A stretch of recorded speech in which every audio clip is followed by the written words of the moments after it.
Hey everyone, Gio here, and welcome back to another video. So today, welcome back to r/entitled parents. The way I'm going to be doing this is I'm going to be reading the top posts of the past week.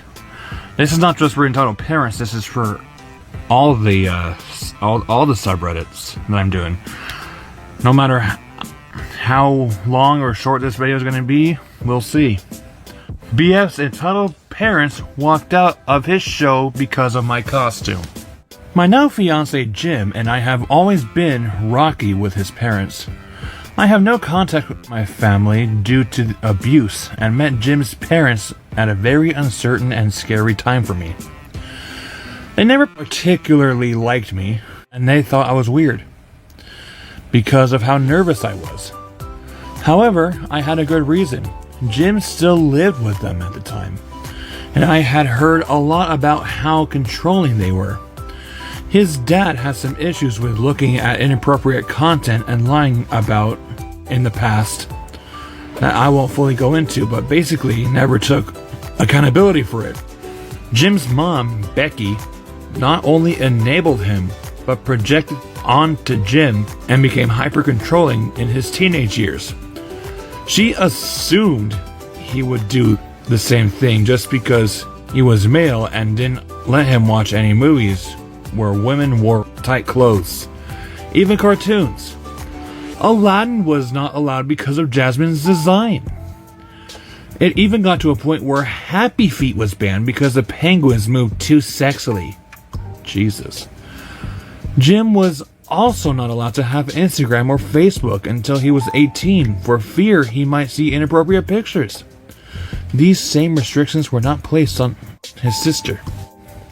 Jim's first relationship, which happened when he was 18, ended because the girl could not stand how awful Becky was. She grounded him for seeing her for a week because he posted a photo of them kissing. Jim was stuck obeying because he wasn't financially able to move out and was still caught in the process of realizing how extreme this was.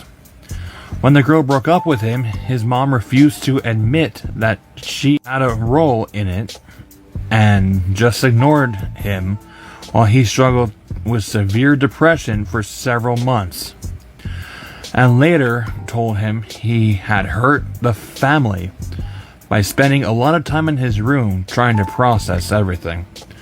I met Jim through my family's business. We became best friends and then fell in love. He helped me break out of abuse and gain independence. Another story. We've been together ever since. When I met his family, Becky wasn't as hard on me as she had been on his first girlfriend, but was bad enough.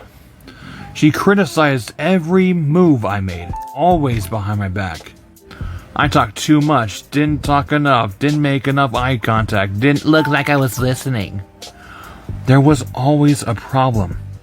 When Jim tried to stick up for me, she would just overrule him and insist she was right. If he tried to explain that she was making me nervous, she got offended because she wasn't doing anything to make me nervous. I was just trying to act like she was my mother. Her biggest issue was with my clothes. She is extremely picky about what women should wear, especially curvier women. I wasn't allowed to wear anything below my collarbone in her house because it would be tempting her struggling husband to look. I'm curvy, with a big bust and big hips. She didn't particularly like that Jim chose a curvy girl. My butt in leggings was a problem. But they also poked fun at me for wearing skirts, which I actually like to do. I have a chronic pain condition which makes jeans really uncomfortable to wear. So I was a lot of times at a loss to what they wanted from me. I, of course, dressed the way I wanted to outside of her home, but she would see my Facebook photos and complain. I thought about unfriending her, but that would have caused so much offense, I didn't want to put Jim through it. He was already dealing with getting treated badly by his sister, unfairly by his dad, and trying to juggle college and getting a second job to be able to move out. Little drama as possible just until we could get a place together. We also started to notice her rules were very inconsistent. Jim's sister Cindy would wear things I definitely wouldn't be permitted to wear in Becky's house. Becky indicated this was because Cindy was more petite. This made it clear her problem wasn't even with my clothing style. It was with my body, which made me very uncomfortable.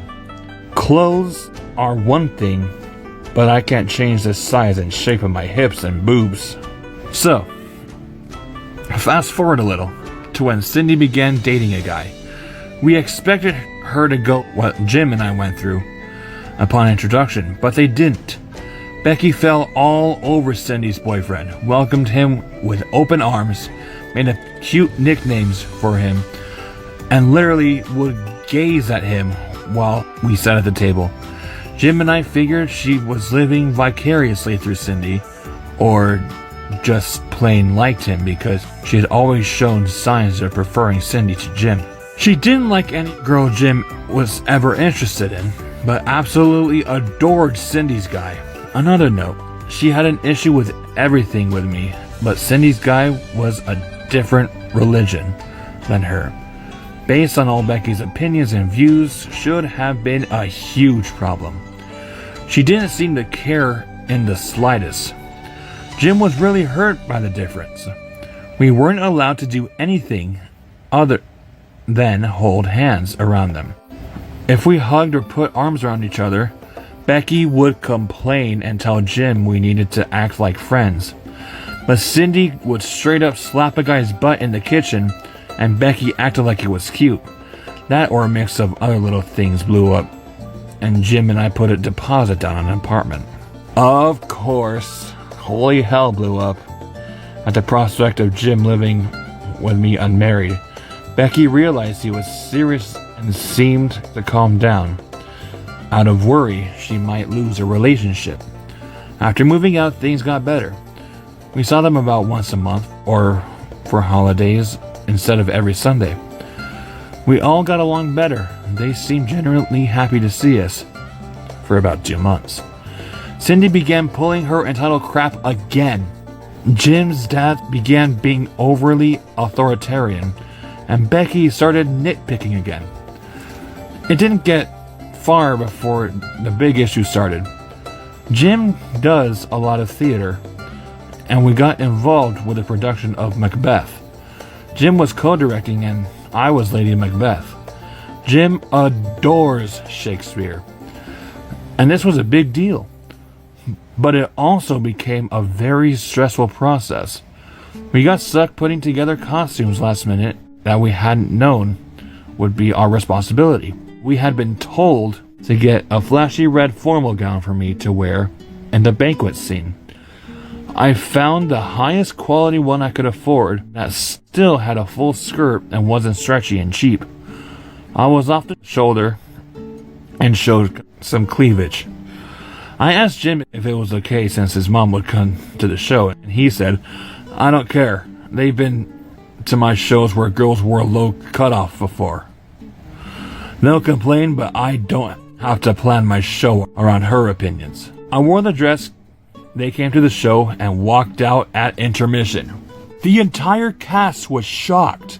I only wore the dress for 15 minutes on a tall stage from 30 feet away from them. It wasn't that bad. Everyone was extremely supportive of Jim, which was great, but we knew it wasn't over yet. The fact that his mom was willing to walk out in the middle of the show Jim directed when she knew how much theater means to him floored me. When she called him a few days later, she was self-righteous and accusatory, calling him a bad boyfriend for letting me go on stage like that, and claiming he did it on purpose. Jim told her it was literally the best one we could find, and she didn't believe him. He began pointing out her inconsistencies and how she still watches Titanic and Pearl Harbor because she likes them. How she didn't leave other family events when girls were dressed in lower cut stuff than me. It was just because it was me. She began gaslighting and denying. She said things, and she was perfectly justified to leave the show, and we were wrong and have a problem with it. She said we were choosing to take offense when it was just speaking truth. Jim told her yes, then leaving was a consequence of our actions, but us having a problem was a consequence of theirs. She needed to put herself in our shoes, take some accountability. It ended with nothing getting resolved.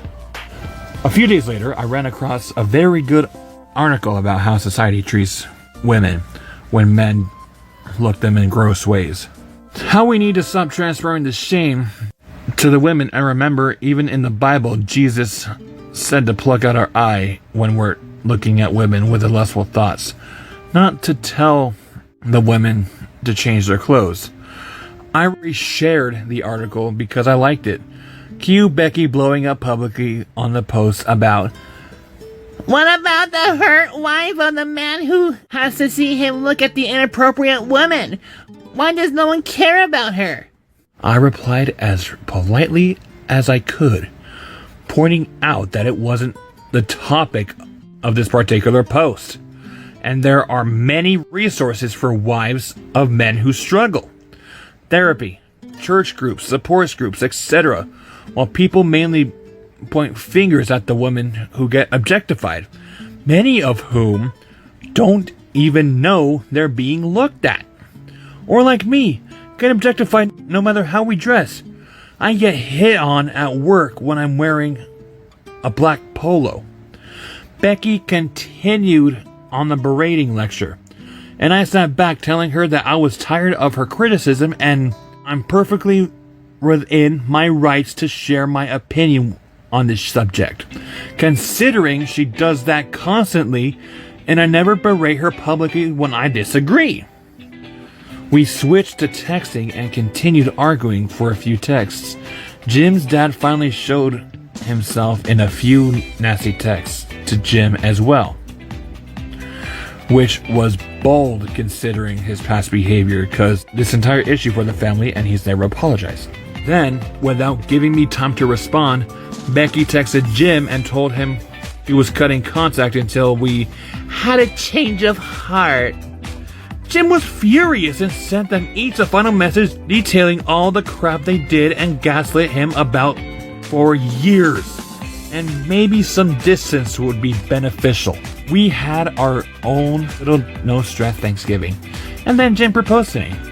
It had been well known that he was going to propose, but Jim didn't reach out or tell his family when he was going to, except for his grandmother who lives out of state. His family said nothing, didn't reach out or anything, which was pretty normal for them, as they refused to acknowledge our dating anniversary or any smaller couple milestones in the past. Then just before Christmas, Becky reached out. She told Jim a package had been accidentally delivered to their house, and cheerfully invited him to come over because they'd Love to see him. Jim was even angrier at this because not only were they not acknowledged this milestone in his life and not acknowledging me at all, but they were just acting like nothing had happened. And like things should just pop back to normal.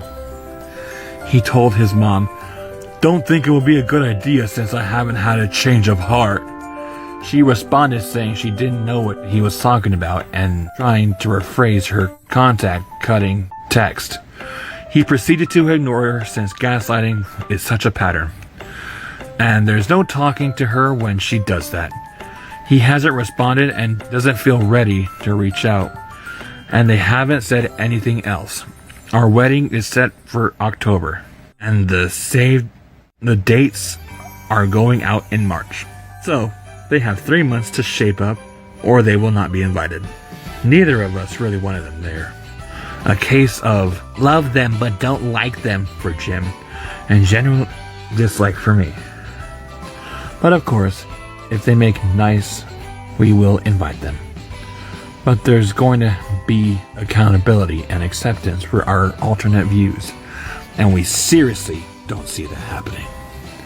Wow. What a story. Holy crap, OP. Mind-blowing. And incredible. Okay, next story. I, 17-year-old male, am fed up with my entitled sister and my mom who always sides with her. Every special occasion has been ruined by them. When I turned 16, I wanted to go to a amusement park with a few friends to celebrate my sweet 16. I had been looking forward to it for weeks and had even saved up some of my own money to buy snacks and souvenirs. My mom said my sister had to come, even though I begged her not to bring her. She promised my sister would behave, but I knew better. From the moment we got to the car, my sister started complaining. She didn't like the music, the seatbelt was too tight, she didn't want to sit in the back. My mom immediately snapped at me to switch seats with her, so I ended up crammed in the back while my sister stretched out in the front. At the park, things only got worse. She refused to go on any of the rides with my friends. I wanted to try. Every time we got in line for something, she whined about how scary or boring and demanded we go somewhere else. My mom told me to compromise and let her pick some rides, so we ended up wasting nearly an hour on kiddie rides that none of us wanted to go on. When we finally got to a roller coaster I had been looking forward to, my sister threw a full-blown tantrum, screaming that she was scared and didn't want to be left alone. My mom forced me to skip it and stay with her. Then came lunch. I wanted pizza, but my sister demanded burgers. My mom said it was easier to just get burgers to avoid any other meltdown. While eating, my sister knocked over a drink and started crying about how her clothes were wet. My mom blamed me for not helping her sooner and made me give her my jacket. The rest of the day was just more whining and complaining until my mom finally decided we should leave early because my sister was too tired to keep going. My friends were clearly annoyed and I felt embarrassed for dragging them into such a disaster. There were plenty of other times she ruined my day, like my 14th birthday party, and much more. But honestly, this is too much to even write about. I'm just counting down the days so I can leave this house and never look back. Oh, your sister sounds like such a bitch, OP. Ugh. Next story. My mother has been stealing money from family members. Hi, everyone. I just found out my mother had been stealing money, Christmas, birthday gifts normally, from my children and my siblings' children. Her own damn grandchildren. It's all come to light on Christmas Day when we celebrated at my sister's home. After leaving, she messaged the family group chat to ask if anyone had seen the envelopes that she had hidden in her room.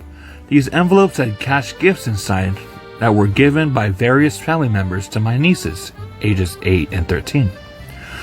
Upon returning home, I checked through my own kids' gifts in case someone picked it up by accident in all the excitement and mess. Turns out there's money missing from my daughter's own envelope as well, which had been stored in my purse during all the fun for safekeeping. I mentioned to my sister that I was also missing money given to my daughter as a present. She said she would let me know if anyone said anything. Turns out our mother confessed to her the next day that she stole the money. In total, close to $300 had been stolen from her 3 granddaughters. $300? Jesus! She was confronted and gave the excuse that she needed the money for medical reasons. Mind you, we live in a country with free health care. So, not America. So that was a poor excuse. Then she said she spent her best years raising us as children and now has nothing to show for it since we all moved away? I don't even understand that excuse. She's still trying to speak to us as if she's done nothing wrong and she's never returned the money despite the requests.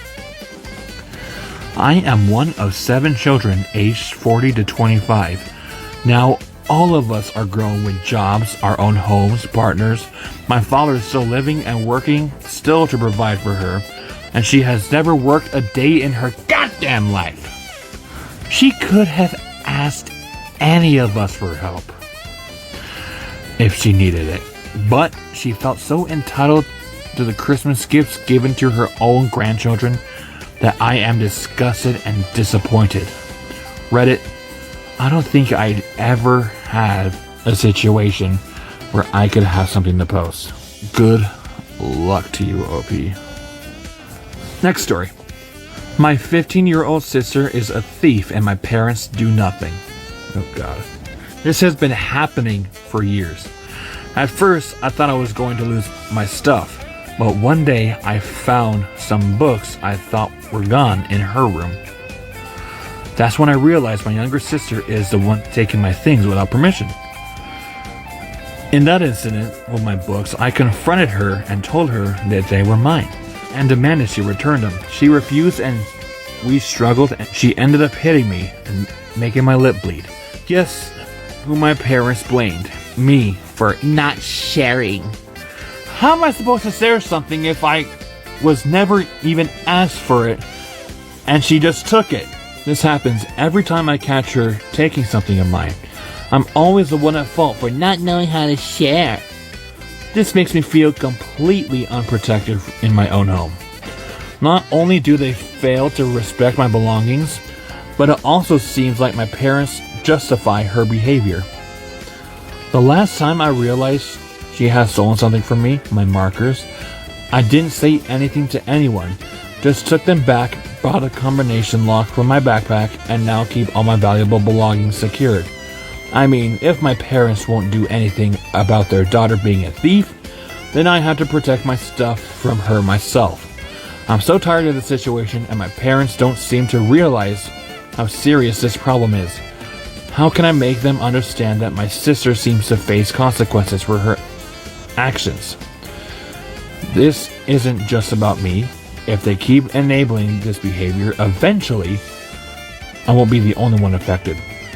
Sooner or later, it would impact them or even people outside our family. If this is how she behaves at 15, I can't even imagine how much worse it will get when she's older. So your sister's a dirty, filthy thief. Wow. I can't believe your parents even blame you for her being a thief. What the fuck? My 21 female parents, 51 male and 45 female, think I have a duty to uphold their wishes and marry within their set conditions. I've had a long struggling relationship with my Muslim, moderately religious, parents for years. 4 years ago, I moved out of my house for college and finally felt like I discovered my own identity. 2 years ago, I met my incredible boyfriend who is kind, dedicated, hardworking, and responsible individual. Everyone I've ever met talk about how much of a good man he is, and I believe that.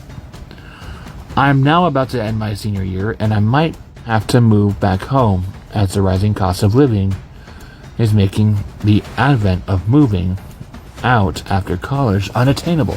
Ever since I've had merry quarrels,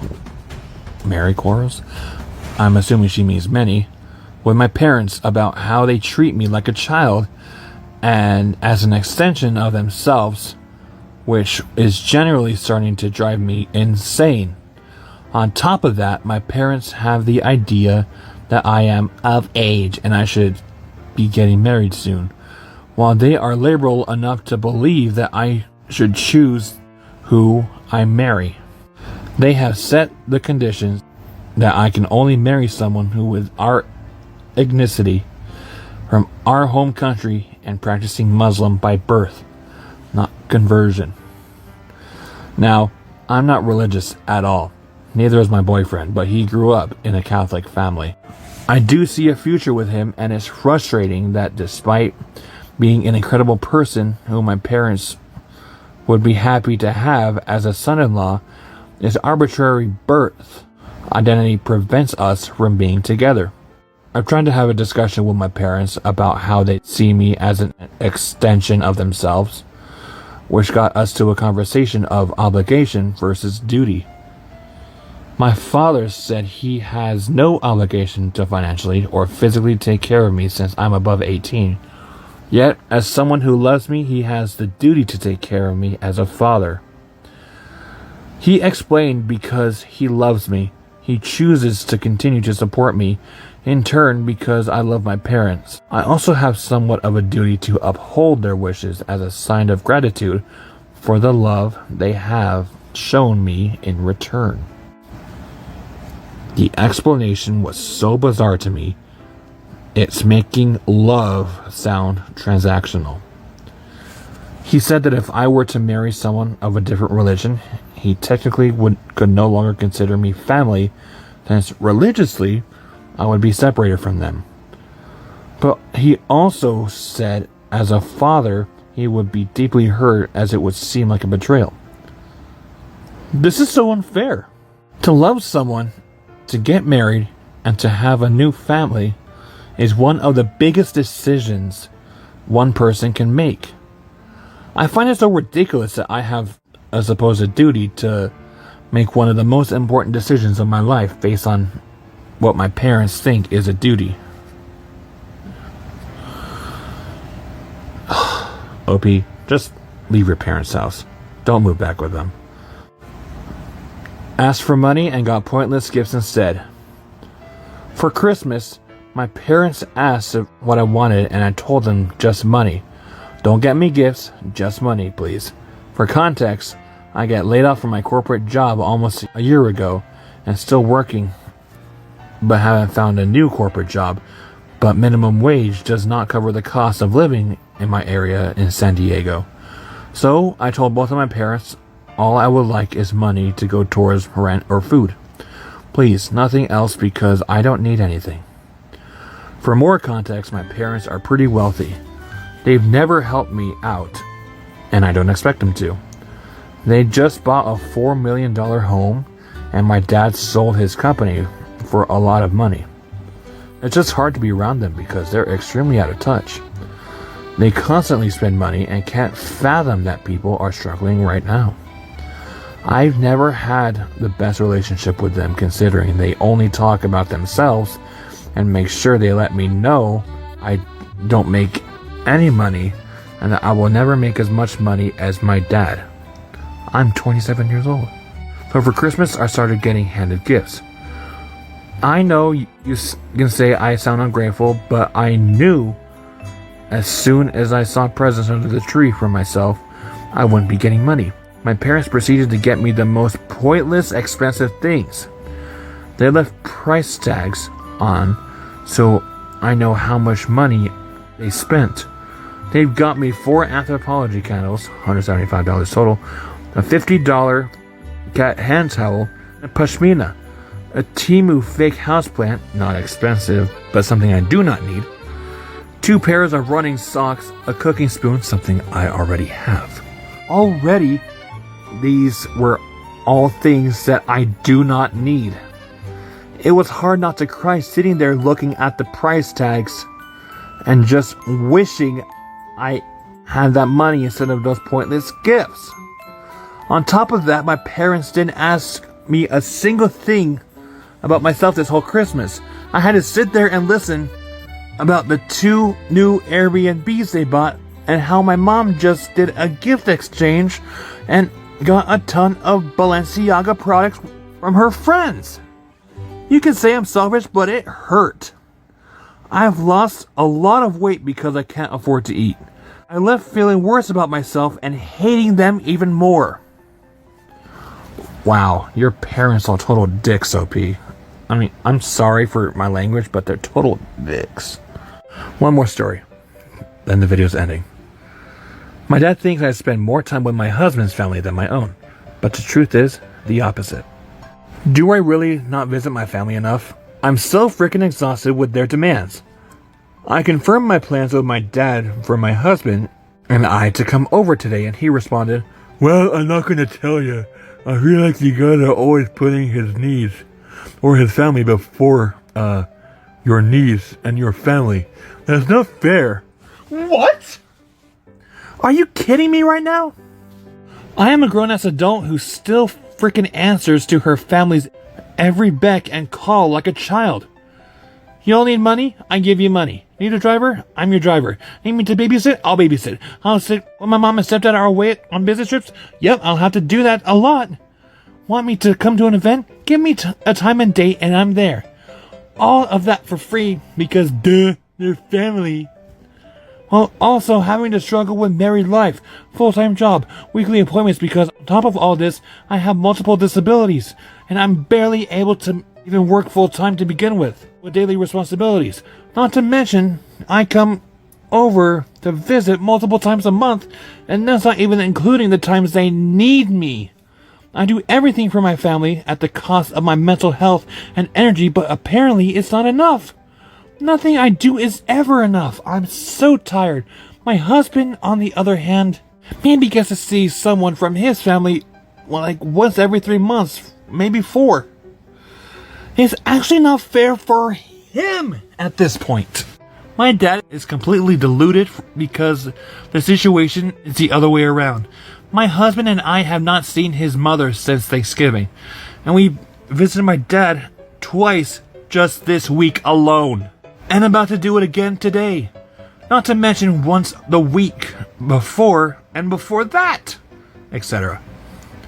This is the text I sent back. I don't see how my cousin just spent half a week with me. I was at Nana's for Christmas and I went to see Nini and Papa too. We went to visit you several times a month. I go to all my siblings' events. When they say they need me, I'm there. He never gets to do this. He's not even been able to go to a single one of his brother's basketball games. He's had to drop plans with his family because someone from my family demanded we be there, and it's not fair to him. I've never dropped plans with mine for his. He sees his family once every few months. In fact, next weekend he's literally about to go see his grandmother for the first time in 4 years, and I'm getting to meet her.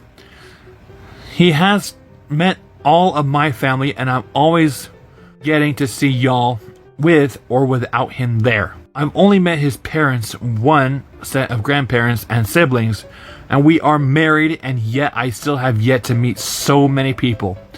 That's how little he gets to see his family. It's been over a year since him or his siblings have seen their dad. In fact, no one can even get a hold of him. We went to his mom's for Thanksgiving and yesterday for a late Christmas. Before Thanksgiving, it had been a few months since we had visited her. We're going to your house for Christmas tonight. And we saw you at Nana's for Christmas at her place, and I visited you a few days before that too. Not to mention when I see Mom and my siblings a couple times a month. His response was, "Well, maybe it's just me. I feel like y'all do that too. Because you definitely do not come visit me several times a month. And I invite you almost every single week. I'm 10 minutes away and it's maybe once a month that you come by, and sometimes not even that. And y'all never, ever, not one time invited me and my brother to come visit or spend time with y'all at your place. Okay, first, I visit him every Saturday, and if I can't on Saturday, then I do on Sunday mornings. Second, he invites us to church, not to come over and hang out. We are of a different religion. I'm not going to his church or any church. I'm extremely uncomfortable with it, and I have told him over and over again the answer will always be no. And yet he still asks every Sunday. But not only do we believe in something different, but we are the exact type of people your denomination loudly and proudly proclaims to hate. He lives 30 minutes away, not 10. Don't know where he pulled that number from. Fourth, we don't invite my side of the family over, besides my cousins, because they are judgmental as hell and have tried to rudely just show up at our door without calling. When we were moving, they made rude remarks about our roommate. Yes, married with a roommate, common in our area, shit's expensive. Our dog, decorations, our lifestyle, our beliefs, how I don't do a good enough job cleaning the floors because we have a high shedding dog. Our floors are never going to be completely void of dog hair, but I promise I spend a lot of time cleaning, etc. Just said rude and judgmental things in general. He has said over and over again how he doesn't like how much our husky/German shepherd mix sheds and how would get dog hair all over him. Plus my brother is terrified of dogs. So why is he even bringing this up at this point? He doesn't want to come over himself. I'm just so exhausted. It feels like everyone wants to push and pull me around and demand time with them. I do enough, don't I? I personally don't know people my age, 22, that spend as much time with their family as I do. I know some people who haven't spoken to their parents since they moved out. I have a friend that hasn't seen hers 3 times this entire year. In my opinion, he should feel blessed he gets to spend any time with me at all. I'm trying to have my own life and balance and all this other shit at once. Give me some grace, god dang it. Update. My dad out of nowhere attacked and beat the shit out of my husband tonight. Right in front of me. And my mom and stepdad said, Good, he deserved it. When they found out. I am no contact with both of them and my stepdad, and we are pressing charges. Oh my god, your dad beat the shit out of your husband? Because you're always visiting. Oh my god. That infuriates me. OP sees her family a lot. And then all of a sudden, her dad comes to beat the crap out of her husband, who hasn't seen his family in, like, what, months? Years?